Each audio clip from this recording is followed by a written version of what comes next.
بخاری اور مسلم دونوں میں حدیث ہے، انس بن مالک کہتے ہیں میں نے آج تک کوئی ہاتھ ایسا نہیں چھوا جیسا کہ نبی علیہ السلام کا مبارک ہاتھ تھا. وہ کہتے ہیں کوئی دنیا کی ریشم اور دباج اس سے زیادہ نرم نہیں تھی جو نبی علیہ السلام کا مبارک ہاتھ تھا. ریشم کے ساتھ مثال دی ہے.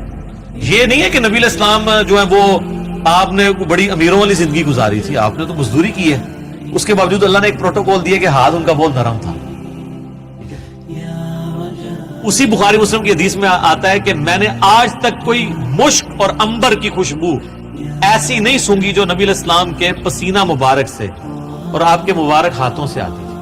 مسلم شریف میں حدیث ہے، ایک صحابی کہتے ہیں میں چھوٹی عمر کا تھا تو حضور نے ایک دفعہ میرے اپنا ہاتھ مبارک میرے سر پہ پھیرا تو کہتے ہیں مجھے لگتا ہے کہ آپ علیہ السلام نے ہاتھ مبارک کسی عطر دان سے نکال کے میرے سر پہ پھیرا ہے، اتنا خوشبودار تھا. تو آپ علیہ السلام کے پسینے سے خوشبو آتی تھی. بخاری مسلم دونوں میں حدیث ہے کہ ام سلیم کہتی ہیں کہ نبی علیہ السلام ایک دفعہ سوئے ہوئے تھے تو آپ کو سوتی ہوئی حالت میں بہت پسینہ آتا تھا. تو ایک کھلے برتن کی وہ لے کے آئیں، ایک کھلا برتن، اور نبی اسلام کے مبارک پسینے کو انہوں نے جمع کیا. حضور کی آنکھ کھل گئی، آپ فرمائے یہ کیا؟ ان کا جی اس طرح آپ کا پسینہ انتہائی خوشبودار ہے، ہم اس کو خوشبو کے طور پہ اپنی خوشبو میں ملا کے استعمال کرتے ہیں، اپنی خوشبو میں بھی خوشبو کرنے کے لیے. اور مسلم شریف کی ایک حدیث میں ہے کہ ایک عورت آئی کہ میری بچی کی شادی ہے تو میں آپ کا پسینہ لینے کے لیے آئی، ٹھیک ہے، خوشبو کے طور پہ. اچھا، وہ بخاری مسلم کی اس حدیث میں ام سلیم نے جب یہ جواب دیا تو حضور نے فرمایا تم نے اچھا کام کیا، یعنی آپ نے اس کی تعریف کی. پسینہ مبارک آپ کی تو ہر چیز ہی جناب کمال ہے. تو کس کس بات کا ذکر کیا جائے، میں گھنٹوں اس پہ فی الودی کئی احادیث بیان کر سکتا ہوں آپ کے تبرکات کے اوپر. صحیح مسلم میں حدیث ہے نبی علیہ السلام فجر کے بعد سخت سردیوں میں بھی جب نکلتے تو مدینے کے لوگوں نے اپنے غلام باہر کھڑے کیے ہوتے برتن اٹھا کے، آپ علیہ السلام ایک ایک برتن میں اپنا ہاتھ ڈالتے جاتے تھے برکت کے لیے. بخاری مسلم میں کتنی حدیثیں ہیں کہ نبی علیہ السلام وضو کر کے جب فارغ ہوتے تھے تو صحابہ کرام آپ کے وضو کا پانی اپنے چہرے پہ ملتے تھے. وہ ایک تشت میں آپ کو وضو کروایا جاتا تھا نا ایک برتن کے اندر، اس سے، اور جس کو نہیں ملتا تھا وہ دوسرے سے لے کے مال لیتا تھا برکت کے لیے. ظاہر ہے وہ تو برکت ہی ہے. یہ تو چھوڑ دیں تھوک مبارک کی کیا برکت ہے. بخاری مسلم دونوں میں حضرت علی کو اشوب چشم تھا غزوہ خیبر کے موقع پر، حضور نے جب بلایا تو ان کی تو آنکھیں بھی نہیں کھل رہی تھی، آپ نے مبارک لعاب لگایا تو شفا ہوگی. اشوب چشم ایک وائرل ڈیزیز ہے سر، میں اس کو بھگت رہا ہوں. 2016 میں بھی تھی، آج 2020 ہو گئے، میری آنکھیں دوبارہ ریکور نہیں اس طرح ہو سکی. تو ایک لمحے میں جناب اشوب چشم ختم ہو جائے، کیا ہی بات ہے. پھر آپ نے مبارک ہاتھوں سے زیرہ باندھ کے تو خیبر کے لیے روانہ کیا، آپ کی مبارک تھوک کی برکت. اس طرح بخاری مسلم میں کئی احادیث ہیں کہ آپ نے اپنا لعاب دان کسی کنویں میں ڈالا ہے، پانی اوپر آ گیا. کھانے میں ڈالا ہے، کھانا 10 بندوں کا تھا، 300 بندوں نے کھا لیا ہے اور اتنے کا اتنا ہے، کام ہی نہیں ہو رہا. تھوک مبارک کی برکت، ہاتھ مبارک کی برکت. بخاری مسلم میں آتا ہے کہ صلح حدیبیہ کے موقع پر سارے لوگوں سے پانی تھوڑا تھوڑا جمع کر کے ایک کٹورا جمع ہوا، نبی علیہ السلام نے اپنا ہاتھ اس میں رکھا، اس میں سے پانی کے چشمے نکلے.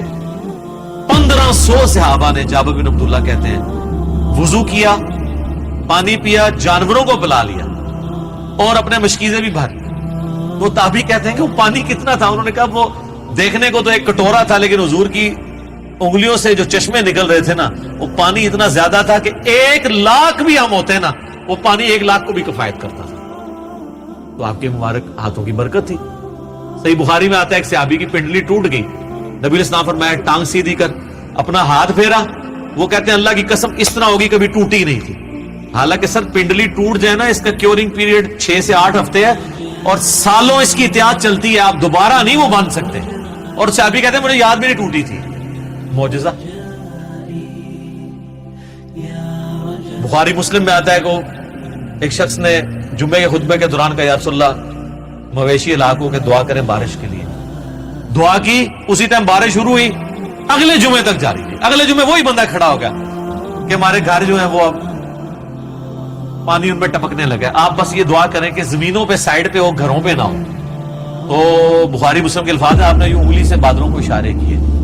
سر اب جن صحابہ نے یہ منظر دیکھا ہوا تھا صحیح بخاری میں آتا ہے، ابن مسعود کہتے ہیں ہم حضور کے ساتھ کھانا کھاتے تھے، ہم اس کھانے کے نوالوں میں سے تسبیح کی آواز سنتے تھے۔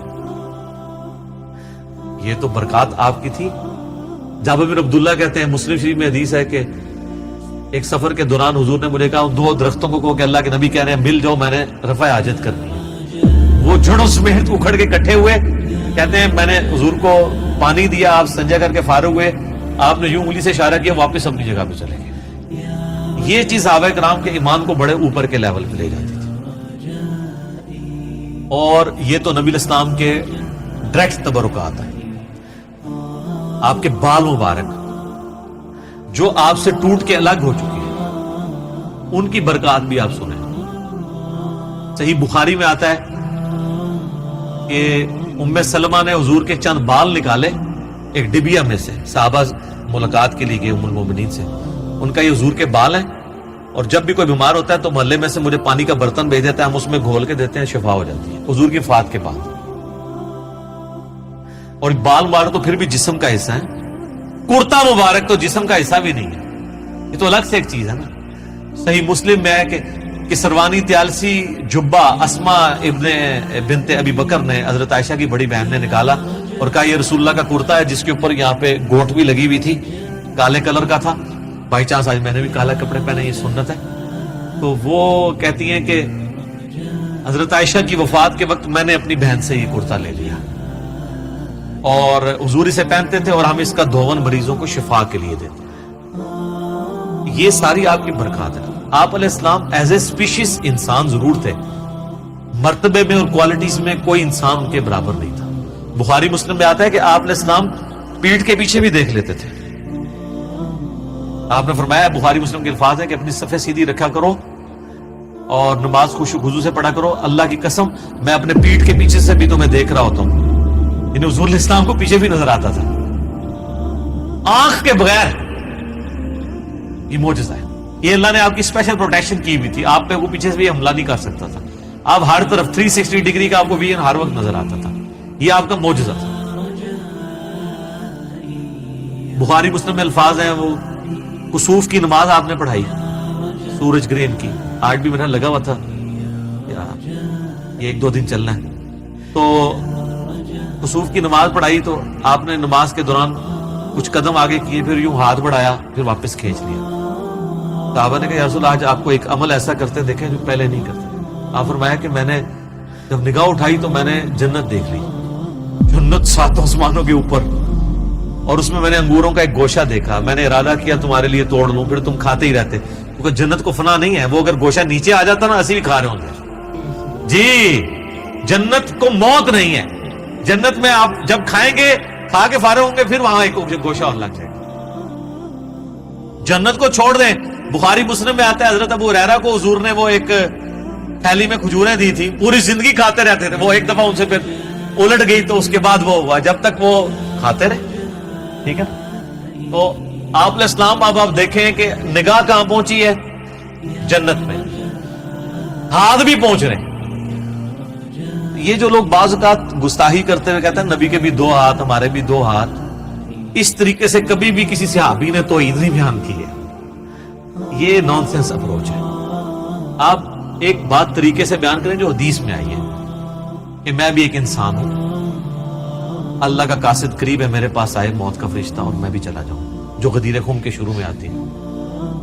اس طریقے سیدہ صاحب کی حدیثیں جو بخاری مسلم میں آتی ہیں، میں بھی ایک انسان ہوں، جس طرح تم بھولتے ہو میں بھی بھول جاتا ہوں۔ اب یہ الفاظ استعمال کریں۔ باقی آپ علیہ السلام کی جو کوالٹیز اللہ نے آپ کو دی ہیں وہ اتنی ایکسٹرا آرڈنری ہیں، آپ کی ایک ایک چیز کو اگر کنسیڈر کیا جائے نا تو اس پہ گھنٹوں بولا جاتا ہے۔